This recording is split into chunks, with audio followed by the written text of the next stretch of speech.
my Twitter feed was going crazy today. When I tell you, it was like bing, bing, bing, bing, bing, bing, bing, like Woj, bing, bing, bing, bing, bing, bing, bing, Shams, bing, bing, bing, bing, bing, bing, bing, Yahoo, Roto World, CBS, NBC. Yo, my phone was going crazy today because it was the end of the trade deadline. And I know what you want to know. What does this mean for you in fantasy basketball?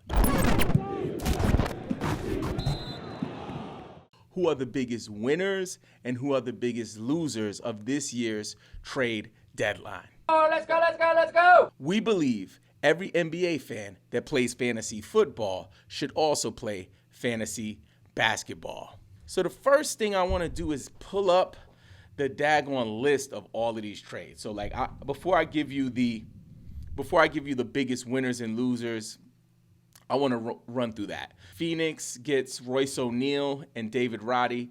The Nets get Jordan Goodwin. And then in that same deal, the Memphis Grizzlies get Yuta Watanabe and Chimezie Metu. Next up, we have the Pacers in a deal with Golden State.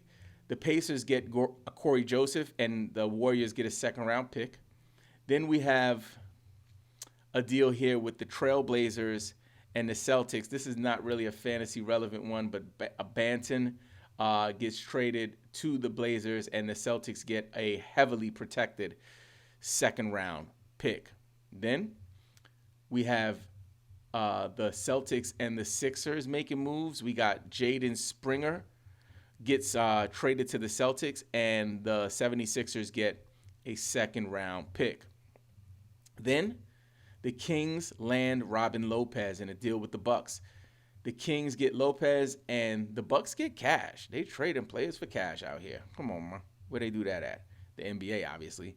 The Spurs are trading Doug McDermott to the Pacers, and San Antonio will receive a 2029 second-round pick and Marcus Morris. The Bucks land Beverly in a deal with the Sixers. This is a good look for the Bucks. They get that toughness. They get that agitator. So the Bucks get Beverly, and Philly gets Cameron Payne, who's a decent player. 2000, and they also get a 2027 second-round pick, Philly. Next up, the Mavs. This is big. Now, this is super fantasy relevant. The Mavs acquire P.J. Washington from the Hornets, and they send Grant Williams to the Hornets, along with Seth Curry and a 2027 first-round pick.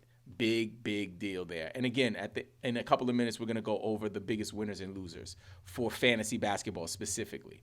The Raptors and the Nets swap veteran guards. Spencer Dinwiddie ends up in Toronto. And then the Nets get Dennis Schroeder and Thaddeus Young. And Thaddeus Young returning to the Nets. That's pretty cool. Then we have the Knicks connecting for a 6-player deal. Let me make sure I'm really careful with this. So the Knicks get Bojan Bogdanovic. Wow. They get Alec Burks. Woo. Man, that's a good. The Knicks are trying to retool and tool. Then the Mavs and the Wizards swap big men. This is another super fantasy relevant trade. We get Dan Gafford goes to the Mavs, and Rashawn Holmes goes to the Wizards. Not so relevant for Holmes, but definitely that's going to impact a lot of people, Gafford going to the Mavs, and we'll talk a little bit about that later. The Thunder get Gordon Hayward, and the Hornets get Mann, Mishik, and Bertans. The Pistons get Daniel House, and the Sixers, what they receive remains to be determined. This is a big one. Philly gets Buddy Hield. Wow. And the Pacers get Marcus Morris Sr. and Furkan Korkmaz. So that is a big one. That's relevant. This one is also relevant. Kelly Olynyk and Abaji from Utah head over to Toronto for Otto Porter and Kira Lewis Jr. That's big, especially for Olynyk. And then we have some older trades that happened. So that's everything for what went down today for the trade deadline. Now I want to just talk about Now I just want to talk about some of the biggest winners and biggest losers for fantasy. So first off, let's talk winners, right? So winners, the first one that comes to mind for me, just like taking a look at the landscape, and just to let you know, most of the time with these trade deadline deals, the players who weren't involved in the deal are the people who are, heavily impacted by the deal, right? So even if you didn't move, you didn't have to change zip codes or anything, because someone left your team, it might open up opportunity, or because someone came to your team, it might limit your opportunity. So the first guy is a winner based off of someone leaving. PJ Washington left the Charlotte Hornets, so Nick Richards is going to eat. He's gonna eat. So if he's available, I pick him up, I grab him just to see what happens. Another person whose value will increase, in my opinion, another big winner, Kelly Olynyk, heading over from Utah, where there's, obviously Walker Kessler there. This is a good situation for him, and I think he's going to have a uptick in value. Maybe the biggest winner, and this is someone we talked about in our trade deadline stash show that we did earlier this week, so I'm really excited about this one.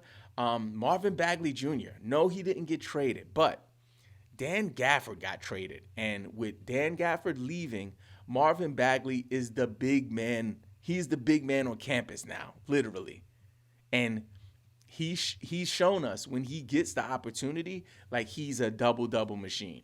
No, it's not sexy, and honestly, I'm not crazy about Marvin Bagley at all by any stretch of the imagination. But for fantasy, we've seen when he gets like minutes, 30 minutes or more, like he is just a consistent fantasy producer. So I will be running to grab him right now.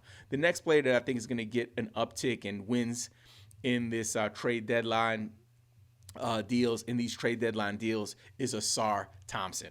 So with Bojan Bogdanovic leaving town, Alec Burks leaving town, it's just going to be an opportunity, hopefully, if Monty Williams does the right thing, right, gives this young man a run, I think he's going to benefit greatly from this trade deadline.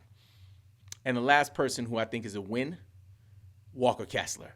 Oh, baby. I've been waiting for this. Like, if you follow the channel, you know that I have been super duper uber high. Like, Tyrone Biggums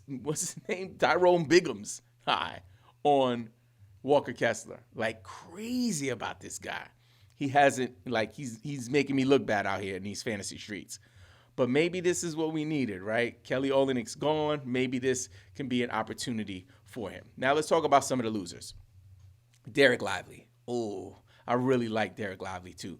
But with Dan Gafford coming to town, man, like I imagine that he's going to take a hit.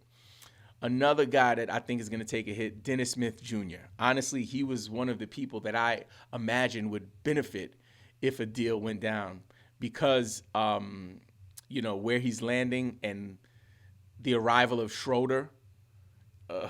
Dennis Schroeder, I don't think Dennis Smith Jr. is going to be able to eat. So he might be waiver wire bound. Well, he surely should be waiver wire bound. Dan Gafford is another person who I think is a big-time loser. Like, he's going to catch a L compared to what he was doing. The numbers that he was putting up, man, those days are gone. Like, he will not be producing on that level in Dallas, in my opinion. So I think that this is definitely a big loss for Dan Gafford. And then Gordon Hayward, I think him going to the Thunder, I could be wrong, but I just feel like they're bringing him there to be a locker room guy. I don't believe that he's going to go and get 25 minutes or anything crazy like that. They got a bunch of young studs, puppies that are turning into big dogs overnight. And I don't think they're going to be prioritizing minutes for an aging veteran like Gordon Hayward. And the last guy that I have for you that I think is going to take a hit is Jakob Poeltl from the Toronto Raptors with Kelly Olynyk coming to town. He's gonna have to get minutes from somewhere because they didn't trade for him not to play him, right? So I think that he's gonna, he should still be on rosters. I don't think this is like a panic move, especially for him and Gafford. I wouldn't panic with those two, but I'm just saying I imagine that they're going to take some kind of hit. So I would just monitor over the next couple of games to see how it goes. Now that you have information about the trade deadline, check out our latest playlist and support the channel.